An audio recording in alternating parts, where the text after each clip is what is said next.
Hello, Aspies, and welcome to another edition of Inside the Asperger Studios.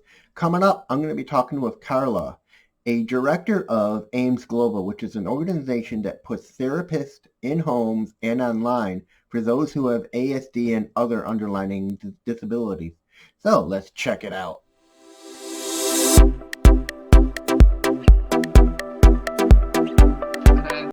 And I always say this, I'm a psychologist, but I don't really like psychologists. I like some of them. I've been in the field of autism since 2002. It's been a while now, and obviously went through different stages. And then we created a company, myself and Annette, where we work with kids, adolescents, and adults. By working on their interests, so including their interests, and working on concepts rather than individual skills. So it's not very behavioral based where we have to hit a certain target. It's quite Yeah, fun actually, the way I that mean, we work with from kids. from what I've read from your website, you place therapists either online or in person. Now Yes. that's interesting. Do you have an age range of where you decide if that person who is on the spectrum needs a therapist?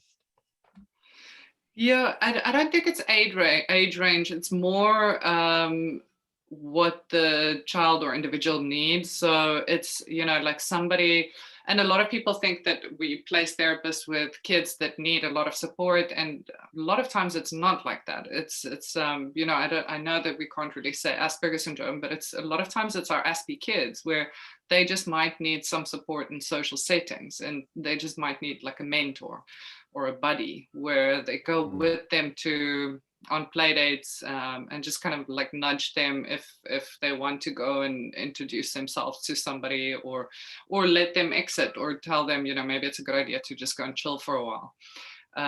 So it really depends on the individual.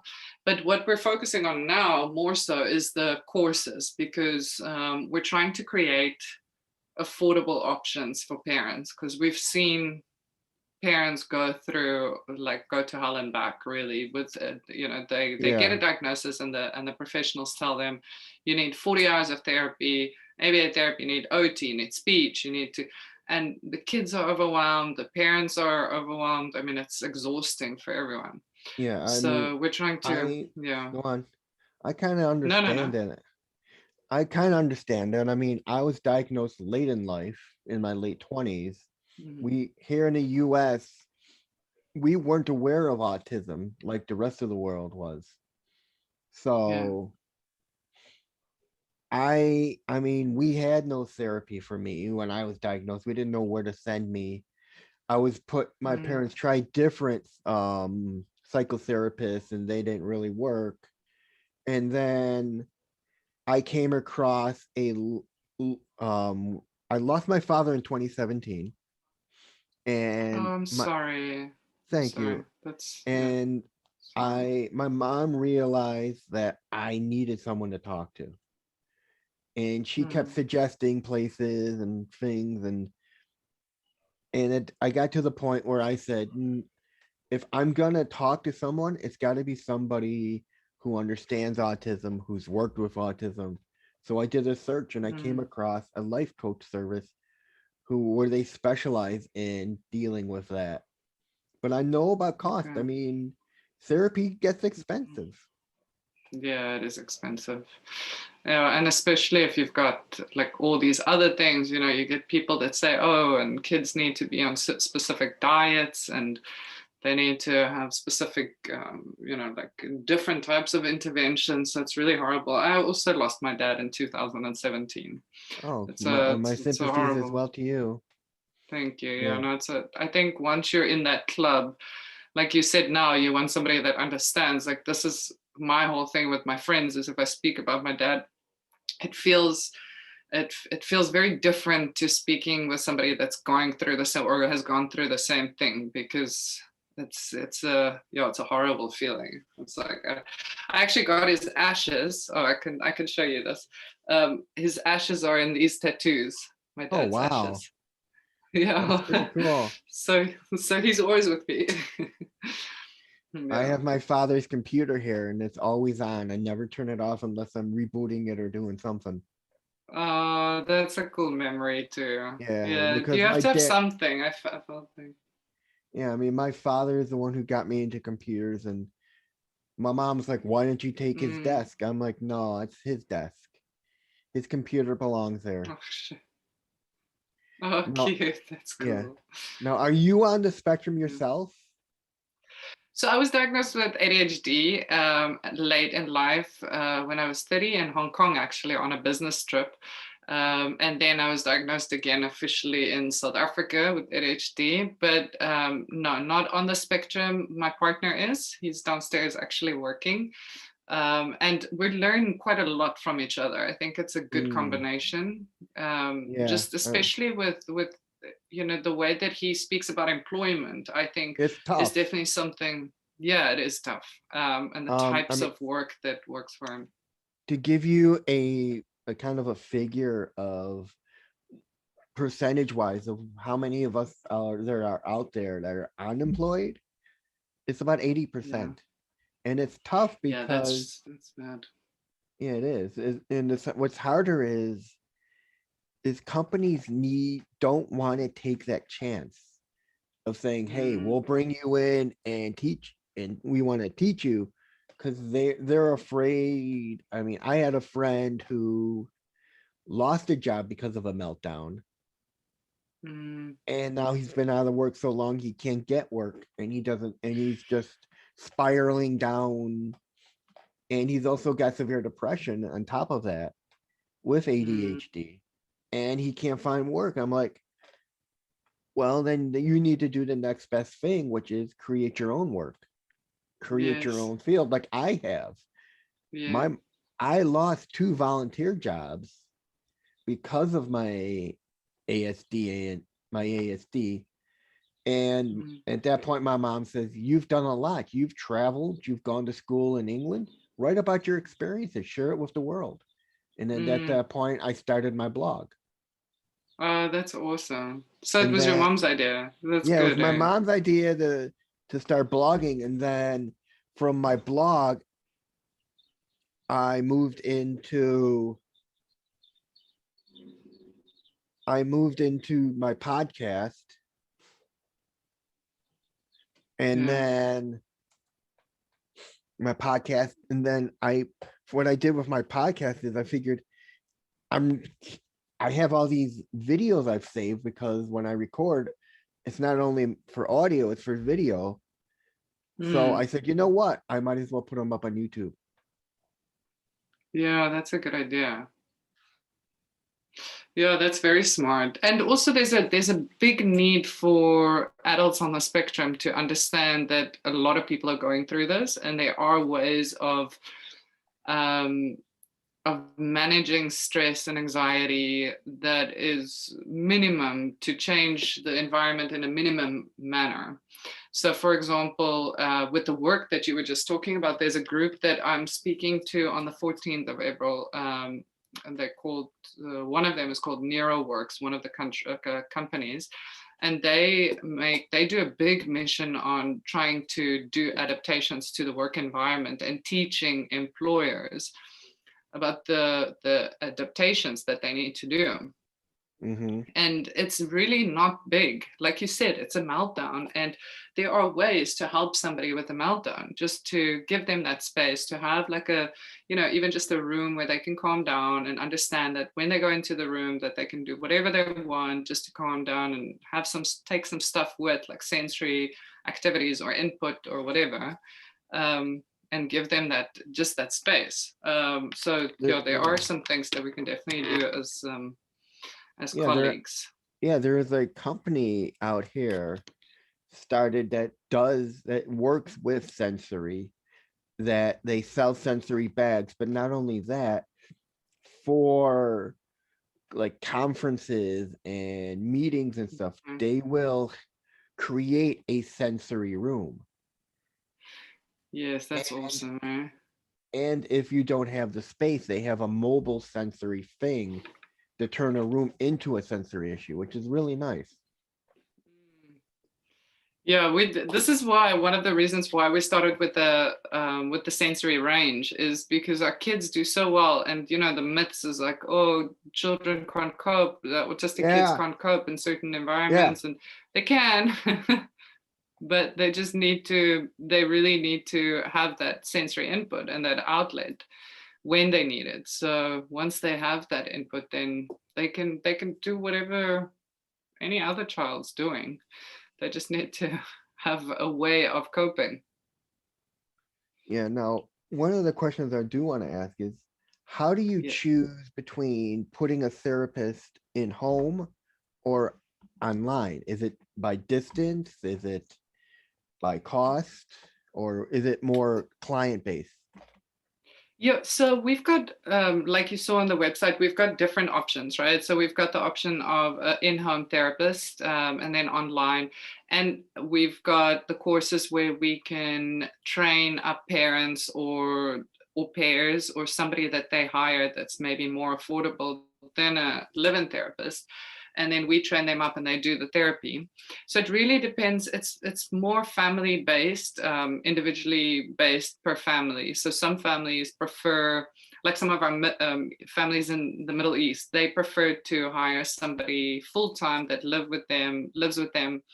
You know, they kind of want that therapist in the house, and that's perfectly fine for us. And the child seems really happy because they've got their best friend. Whereas other families prefer, especially now through COVID era, they prefer having somebody online, so then we can offer that. But we usually ask for a therapy partner, so on the other side Hmm. it can be a mom or a nanny or a pair, whoever is still living with them, and we can train them up. And then the other option, which is, I mean, like I said earlier, we want to work towards sustainability, where it's not financially exuberant for the parents to maintain. And that is definitely for parents themselves to be able to manage their child in various environments, so that it's not just always a therapist that needs to come in, but that they know, okay, this is going to trigger my child. Maybe let's leave that environment out. Hmm. Let's give him more some sensory input. Let's go to a different environment, or let's give him that transition cue before we get there.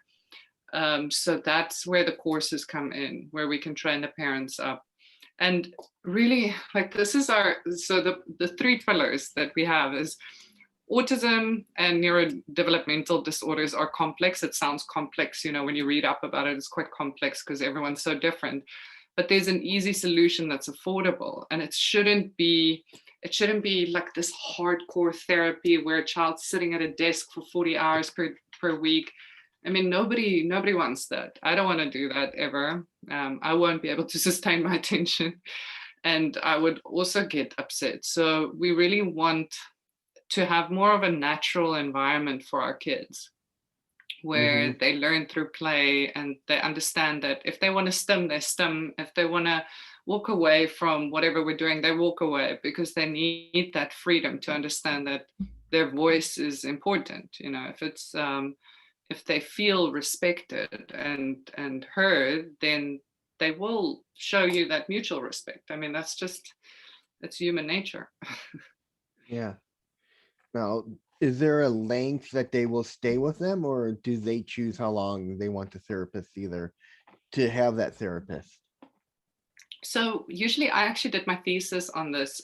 Usually the time period is about 2 years, um, that a therapist stays with the child, and then we can fade out services. So there's one option of going the one way, where you've got a full-time therapist and then you go part-time and then online, and then you just continue with courses and the parents Hmm. kind of take over. Well, the other way around is the parents do the courses, then they hire a therapist part-time and then full-time, and then fade out again.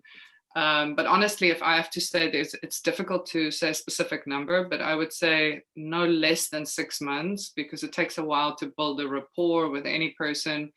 And yeah, I mean, I guess to keep it financially feasible and also emotionally feasible for the parent and the child, probably not more than 2 years.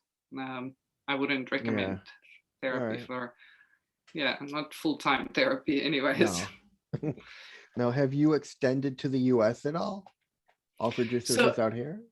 yeah, funny enough, I actually studied in the US. I studied in Utah on a tennis scholarship. That was fun. But I studied psych in Utah, and we have some US clients more so for the courses, and then for in-house therapy, it's very difficult because a lot of our therapists are actually from the Philippines. Oh. So yeah, so it's difficult to get them into the US with the strict laws and everything. So we offer online support in the US, and then the courses and the supervision. So some of our parents in California actually asked for supervision of their therapist. So they find somebody local Mm-hmm. that's affordable, and then we train them up and we supervise. So that's also Oh, that's something. interesting. Yeah, it's a bit of a different model. So basically, you train the therapists they choose locally.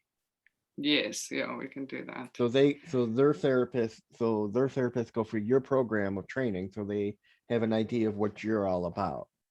Yes, exactly. Yeah, so it's a bit more of a holistic support system as well. I think like my partner's got two kids, and I think it's, well, he said that it's good for any parent to really go through these courses because it's just good advice and strategies for any parent.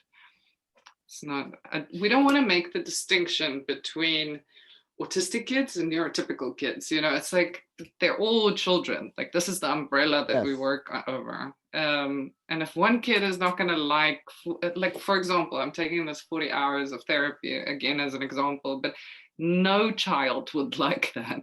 No. Um, no child will show progress on a consistent basis if they're constantly in therapy.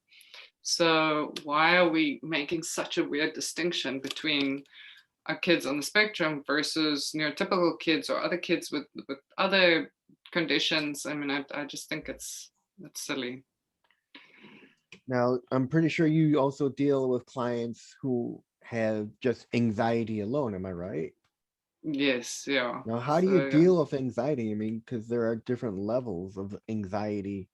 I got a friend who's got a sister who is so anxiety ridden she can't even order food online or go out because she's how do you and she had severe reaction to medication.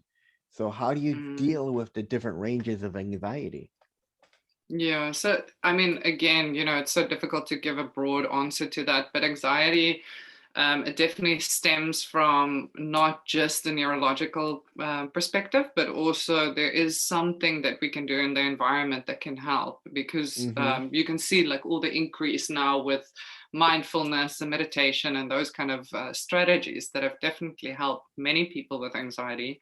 um, it is a person to person basis. On a person to person basis, it's quite individualized because some people, like for example, I'm going to give you an example of my own meditation practice. I wouldn't want to meditate with music on, for example. I need a guided meditation because of my ADHD. Mm. I think about a million things. So if somebody is not telling me stop thinking, focus Yes. on your breathing, then I can't do meditation or I can't meditate. So it Yeah, just like depends on the person, I guess. You're sorry, I interrupted you. no, it's all right. I was just gonna say you're like me is I need guided meditation. I mean, I Yes. don't know if you use the Headspace app. Yes, I used to love Headspace. I actually went over now to Sam Harris's app. It's based on like neuroscience, and it's yeah, I like the way that he uses meditation. All right. But yeah, for me for meditation, it's gotta be guided. Otherwise, too long of quiet, my mind's just start Yeah, no, I can't. I can literally hear my thoughts. And I can Yes, and I'm and able to you can tell, play with them, right? yeah, I'm able to sit there and go, wait, I'll start all of a sudden I realize my mind is going off track. I'm like, wait a minute, Mm, I'm off that's not track here. meditating anymore. I'm not I'm off track here. I need to move back onto my breathing.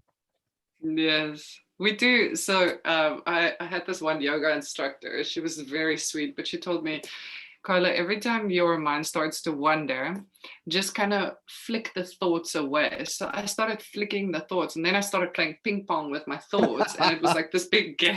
I was like, oh my God, I'm not actually helping myself here. Because then I became competitive with my thoughts of a ping pong game. I was like, okay, I need to start over. Well, Yeah, there, but you know, yeah, well, sorry. there is a, I'm gonna be interviewing him at the end of the month. He is an ADHD specialist, and he's got the saying that ADHD is like having a Ferrari engine with bicycle brakes, Oh, meaning that's good. meaning that you have all these rapid thoughts going on and you just can't stop it. Yes, exactly. I love it. I think I might use that one. We were speaking about something this morning, and I was speaking to Nanette, my business partner, and I was making the example of like it's like a rabbit on crack, and she goes, "Carla, it's only you that can make up this kind of analogy." So I think that's how my mind works. It's like not that I know what a rabbit on crack or anyone on crack, but I think that's kind of how it feels like.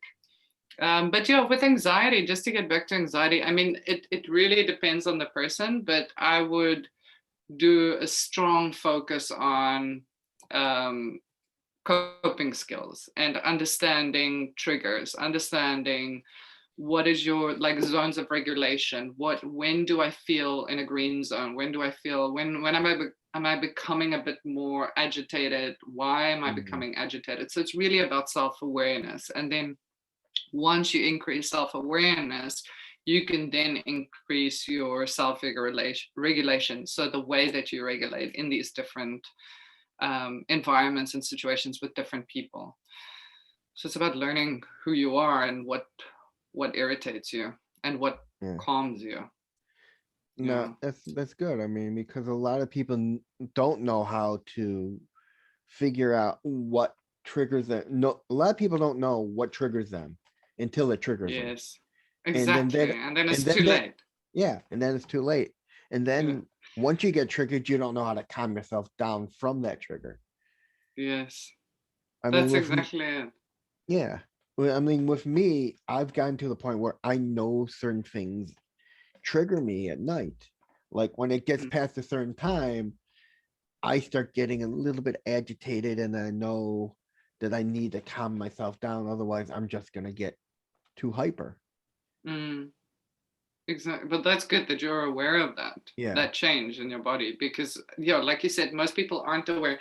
And that's if you look at any relationship, if it's with yourself or with another human being, that's usually when the arguments start and the kind of the ructions start. It's like if you're with a partner and you're already overwhelmed because you didn't speak it out, you didn't talk it out, you didn't communicate what bothered you because you weren't aware. So it really, it depends on how self-aware you are, not just of yourself, but also of the people around you and the environment around you. So I think a self-awareness course can probably be an 8-week course on its own. Yeah. Now, do you have training for the different levels of autism? Because of the spectrum is so wide, I know there are those who are high functioning, and then you go down, and then there are those who have poor executive function skills, who do Mm. need more therapists more almost 24/7.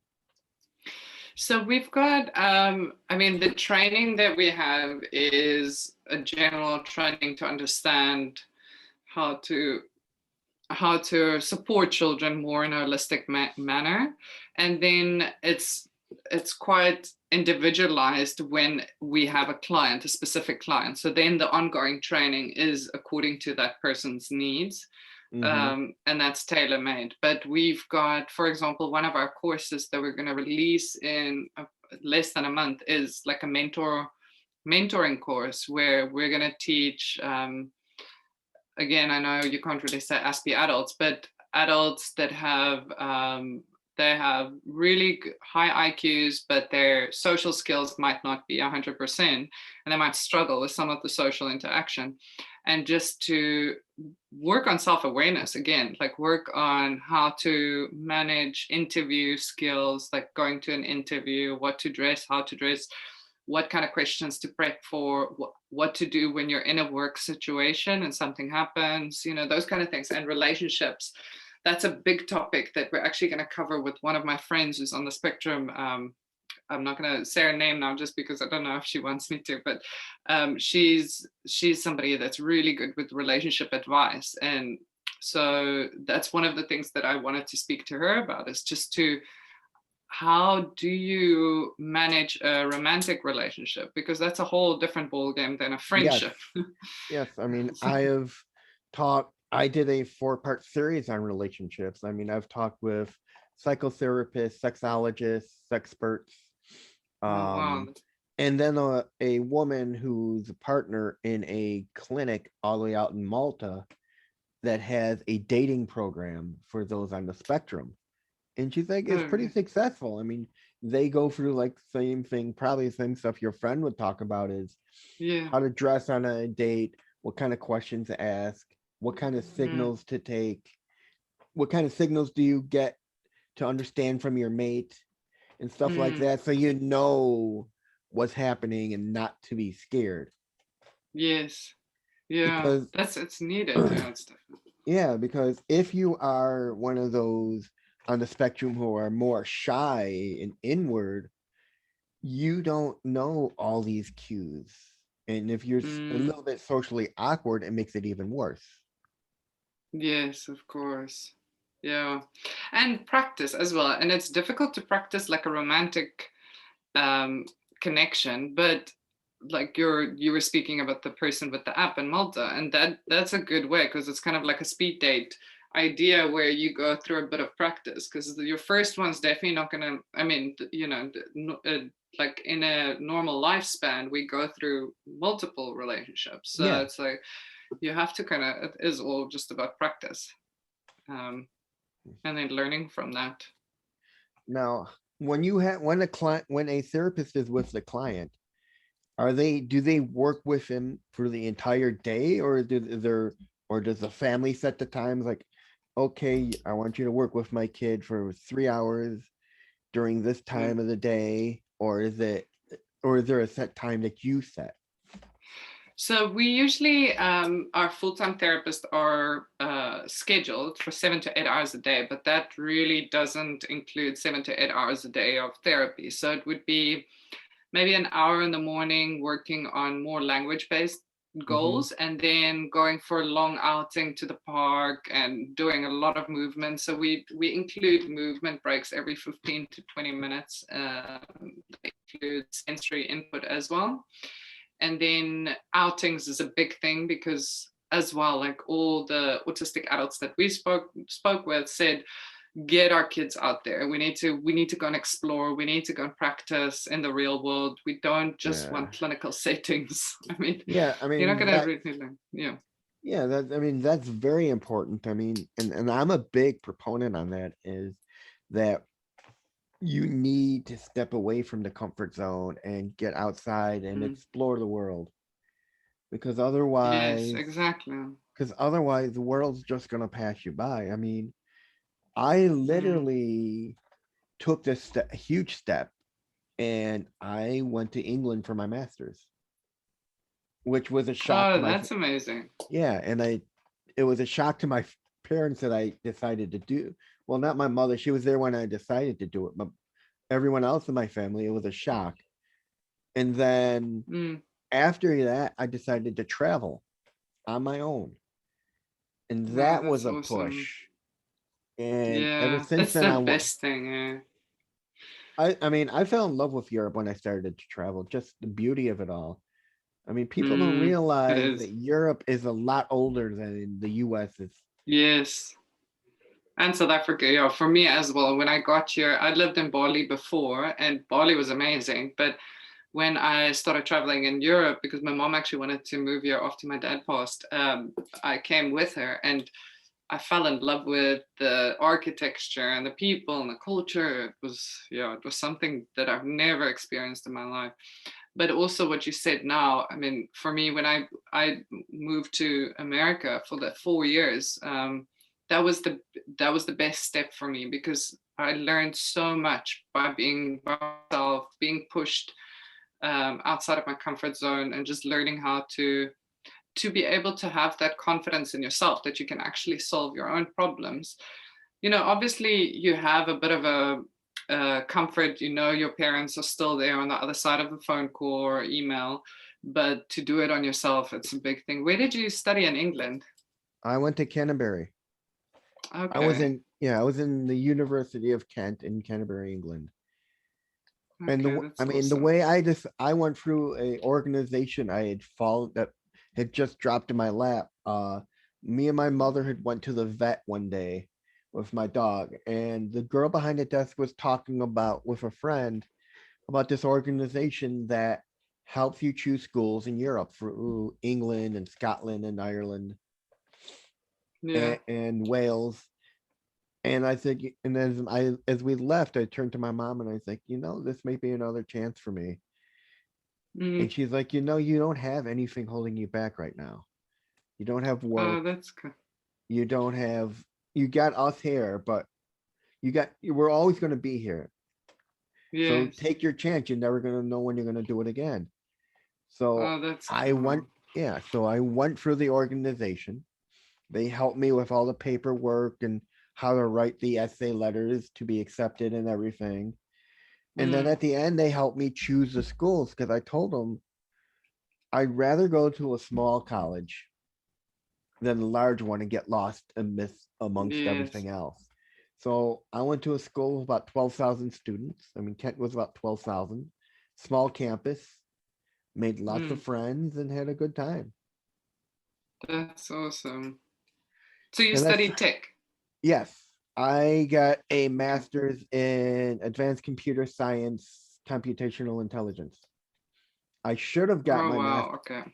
I should have gotten my master's in autism studies, which would have been even better. Yeah, imagine. I started my autism studies masters also through a university in England. What was it? I don't even remember what the university was called now. Anyways, yeah, and then I had to stop because I was working full time, so I did it in psych after that. Hmm. But yeah, no, it's good. Yeah, that's amazing that you went. And did you traveled everywhere? Did you see Portugal? No, I would love to. I know my dad's been there when he was younger.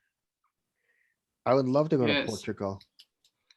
Yeah, no, I it's heard, beautiful. Well, I mean, I'm here. You can always come and visit us. I would love to come and visit. I've went to Ireland, Greece, Germany, Oh, Spain, I haven't been to any. Okay, Spain, I've been to. Greece. um, No. Paris, or France, Sure. Yeah. and I then still back to need to England. travel around here. Yeah, I need to. When things open up, I'm gonna travel more. My brother actually lives in England. He lives in Twickenham. But yeah, no, other than that, I mean, I've seen Spain, but it's still relatively new to me to live in Europe. I think as a South African, you don't ever think that you'll be able to afford Europe. Um, but now things have leveled out a little bit, or South Africa's just increased their prices. I don't know. It must be interesting from a South African to be in a completely different country.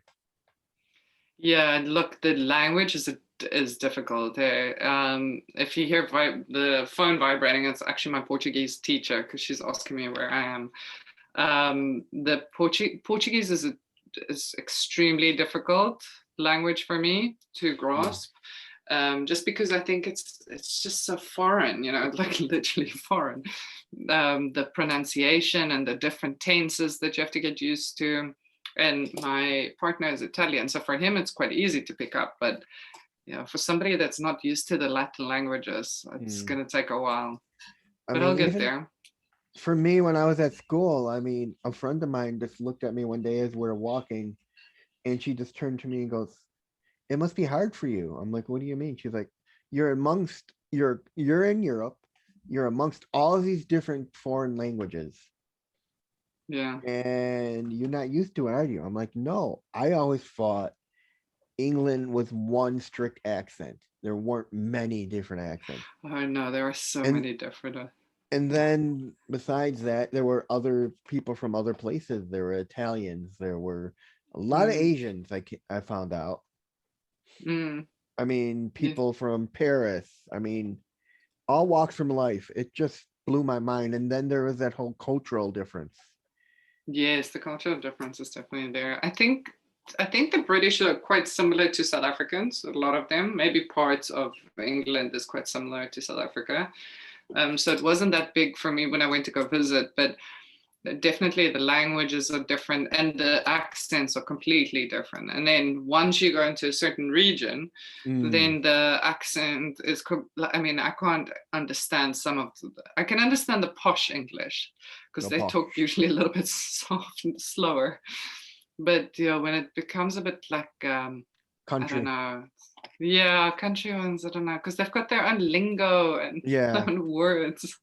I mean, it's like in Ireland. I mean, when I did that, I did a 5 day tour of Southern Ireland, and the different parts of Ireland, everyone's got there's different dialects and Yeah, but Irish different, and accent's difficult.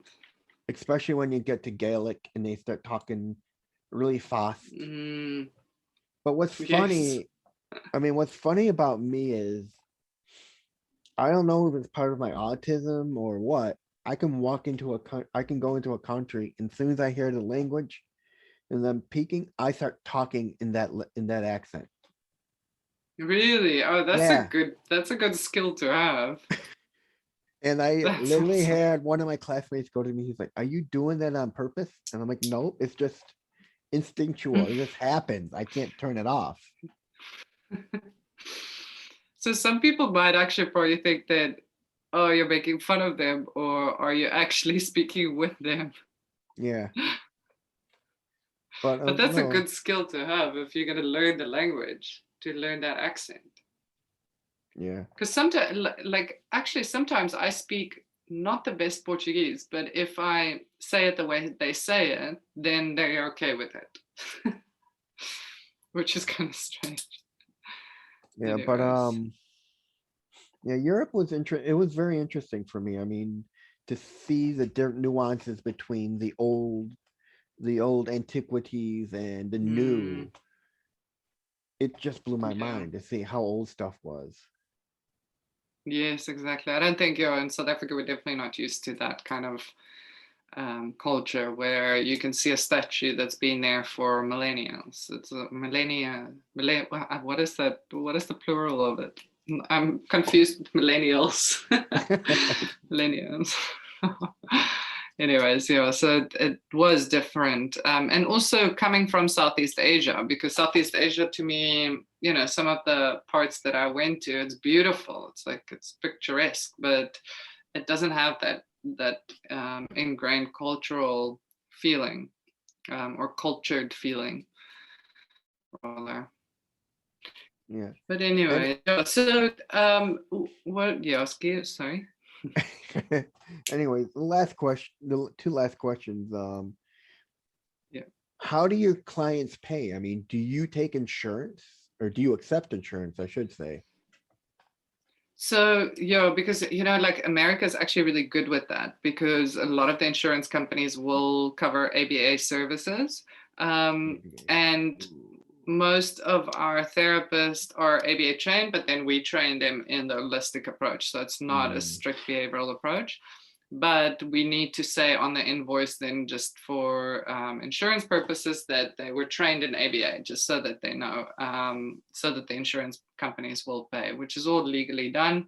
So yes, we can do that. And some of our parents need to pay privately, which again, we need to work out that it is financially feasible for them. So if it's not, then we usually suggest other options, such as training somebody locally for them so that it's not so expensive, because that's our biggest thing is we don't want the families to deplete their savings, mm-hmm. because your child's going to stay autistic, right? So a lot of the organizations out there will say, oh, but just do 2 to 7 years, and then, like the stuff that they Yeah. promise parents, and Yeah, parents fall for that. yeah, and then we have one organization out here that the entire community is against, because they use ABA, but they feel they can eradicate it from us. Yeah, And exactly. autism, they're called Autism Speaks, and Yes, yeah, I know. and the entire community is against them because they think it's something that you can remove. It's not. Yeah, no. And it's also, it shouldn't be something that you want to remove, like with my partner, he loves being the way that he is. He loves seeing things from a different perspective. And Yeah. yes, it is challenging sometimes. And Mhm. sometimes we have debates on, so I'll I'll mention to him, listen, you have to say hi to the neighbors, even though sometimes you might not want to, because we live here, and we need to have a good vibe with them. Yeah. And he doesn't see the point in that, but he will do it because he knows that it's important for me. But those kind of things, it is better to be authentic and to be like the way that you truly want to be. The only thing is to have to kind of understand that middle ground. Yeah. But yes, no, I wouldn't. So for our kids, we are proud of our kids being autistic. We're proud of them seeing things a different way, being different. If they want to STEM, they STEM. Like I said, it's like we don't stop them from doing anything that they need. That's one of the things I talk about in my podcast and my blog is be proud of who you are. Being unique is something different. I say there probably are more of us than there are of them, of the neurotypicals, because if you look out, if you sit down somewhere and people watch, I guarantee you'll be able to pick out more people on the spectrum just by watching their little nuances, their little traits they do. Yes. But I am definitely. very big. Have you read the? Sorry. Go on. Have you read the book Neurotribes, where they date back autism to like the 1940s or something? It's a really good book from Steve Silberman, and he dates it back to people that like an artist here and a professor there, and just the way that they would walk around and their little rituals and stuff. And he's like, well, you think that autism has increased, but we've always been around. It's kind of like, yeah, it's a good book for me. I like it. Yeah, I'm a very big proponent on being unique. And I talk about it a lot. And I tell people, don't let people change who you are. Be proud of who you are, and just be yourself. Don't let people put you in a corner and say you have to act this way in public. There are a lot of those who mask just to fit in, and I'm more anti-mask and saying you don't need to fit in. You just need to be yourself, and they need to accept that. Yes, exactly. Or they're not the right people. So that's the one thing and the masking leads to a lot of anxiety, right? So that's again like one of the things that we want to stop. Yeah, because you're forced to do that. What if you're working, you're forced to do that 8 hours a day, and it's taxing on your body because you're forcing and it's unnatural. Yes, exactly. Yeah, you're forcing yourself to act a way that your body's not used to, and by the end of the day, your whole entire body's just screaming at you, and they wonder why people have meltdowns. It's because those who are masking are trying to fit in, and your body's just rejecting. Yeah, I saw, this morning actually, or was it yesterday? I saw a video of like very strict ABA getting done to this poor little child and this therapist. And I actually felt a bit sick to my stomach because we were all trained in ABA. I was trained in ABA, and then my eyes opened up when I started speaking to autistic adults. But and then I felt ashamed. We actually, even myself and Annette, went to some of our past clients and we said, listen, we're sorry, even though we never did it the way that this video portrayed it, but where this therapist is asking this child, and you can see this child's face, and he's bored out of his mind. He knows what's coming. And the therapist is saying, what's your favorite color? you know, it's like, it's so demeaning, like, and the child's like, blue, and she goes, like, prompting him to say, now what's your favorite color? I mean, who in their right mind really asks this question No, randomly, like, what's your favorite color? And he needs to work for a book, and it's like, it's just horrible that. I mean, And the child, after a while, he looked at her and he said, I told you it's blue. And I would at that point also punch the therapist, you know, and then he's seen as the aggressive kid, which I mean, he didn't punch the therapist. He should have. But it's just like, I don't want our kids to feel like that frustration. yeah. Oh, I mean, that's the big issue is with ABA is it all depends on how you're trained and how you go about it. I mean, from what I've learned, ABA is what? It's reward treatment, right? yeah, I think it's, for me, the biggest issue with ABA is the philosophy that they want to recover kids with autism. No. That, and where they say that you can change any behavior by either this, I hated this statement from the beginning, by changing either the antecedent or the consequence of a behavior. So basically you can force a child. Ugh. And yeah, that's the way that they speak about behavior and change and intervention. It's harsh words that shouldn't be coupled with a child, I don't think. No. No, and that's one of the things the community is so against is that they're using Yeah, them on children, and they shouldn't be doing it on children. It should be done no. more with when you're older, so your mind can understand what's happening, and you shouldn't have to force them to do something they don't want them to do. No, never force any child, Yeah, like hand over hand prompting. I've got a big issue with that. It's yeah, yeah, not forcing any child to do anything, because you're not you're not actually teaching that child how to advocate for themselves and be resilient in their own and be comfortable with themselves. You're just teaching them how to be compliant, which is horrible. Because I mean, if you look at any other child, they're not compliant all the time. You know, it's fine to be our kid, like neurotypical kids, to be naughty, but if an autistic child's not listening, he's not compliant, which is very different, right? That's like hmm that. It sounds like a soldier, kind of like a war word. yeah. I mean, you shouldn't have to force anyone to do anything they're not. I mean, Hmm. that's one of the biggest things. I mean, we are who we are because it's genetics. It's the way our minds are Yes, developed. exactly. I Yeah, mean, and you can't change that, and you don't want to no. change that. I mean, one of the best Yeah. things I was ever told is when I went away to school originally, when I was right out of high school for college, is I went to the University of Wisconsin in Oshkosh, and they had a really good LD program where you had tutors and everything. And Yeah. before starting, we had this meeting, we had this dinner where you get to talk with the head of the program and um, senior students who have already been through it all and are ready to graduate. And this one senior told me there's a great explanation of how to tell people how our minds work. He's like, it takes a normal person an hour to process their information. It takes someone like us 2 hours because it takes an hour just to process it, and then it takes us an hour just to understand it. Mm.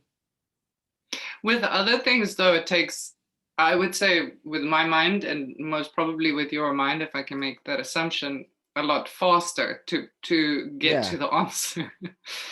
So with yeah. some information, it would take me longer as well. But a lot of the other information, I'm like, okay, I figured it out. Now I'm kind of bored with it. I mean, how do you deal with your ADHD? I mean, it's tough with me because I have so many thoughts going on. Even learning, Mm, everything I learn seems to like be pushed back because I get new information constantly. Yeah, I think, yeah. So look, honestly, I fill my mind up with information to the point where I have to ask my partner to take my phone and my laptop away from me, or the books away from me, so that I can actually just like eat. But I think that it is important to work on the, like the ways that keep you structured, so that you know that, okay, there are a few things that's non-negotiable. So for me, I was actually just telling him earlier, I'm so happy I've got a to-do list. Even if it's just the daily list, I've got a short-term, long-term, and a long-term to-do list. A daily list is very important for me. And then I schedule my week out so that I know Monday is blog day, Tuesday is video day, Wednesday is editing day, Thursday is speaking to professionals day. So each day is a different theme, and it keeps me also entertained. But yeah, I need to be quite structured, because Mm, otherwise I will be working from 6 a.m. until 11 p.m., but I won't be doing anything. I'll be speaking to people on social media and learning from other people's posts or articles or whatever. But I haven't even touched my to-do list. So I make sure that I schedule in everything. If you see my schedule, it's like I have an hour to look at social media, for example, and that's just for work, because I don't really care about my private life. And then it's like 45 minutes to go for a walk. But I need to also be scheduled or flexible, sorry, because otherwise I get bored. So sometimes the walk would be in the morning, sometimes at night. It really, because otherwise I'll get bored, and I'll probably just work the whole time and not get anything done again. So yeah, I think it depends on what your mechanisms, sorry, oh my goodness, my English, mechanisms are for to cope, and to keep yeah. structure, and if you need that, because I definitely need it, because I would Mm. go, I all can over. suggest a really good app for you for Oh structure. yes, For please. have you ever heard of Timo? TIIMO? T-I-I-M-O. T They are I I M. Oh yeah, they are a small little company outside of the or inside the Netherlands that have developed a visual planning app for those of us who have ASD and Oh really? ADHD. And I use it daily. I mean, it works with cell phones. You basically they give you a web calendar for free, and then you pay if you want it to sync to your phone or your watch if you have a smartwatch. And then it's Yeah. basically a visual reminder that you can create, or they have their own routines that you can use. Oh, that's good. Yeah, I'll definitely So check it out. so Thank you. basically you can create your own routine for the day, set it up for the hours. They even have icons for everything. So you can Yeah. basically use that and it will remind you and have a timer for how long that thing is set. So you know how long you've got. That's Yeah, that's a good idea. I used to have, thank you. I'll definitely check it out. I used to have an app where it would switch off. It would like switch off certain apps Mm. if you're on it for too long. But I hate that, because I get such a fright. I'm like, what happened?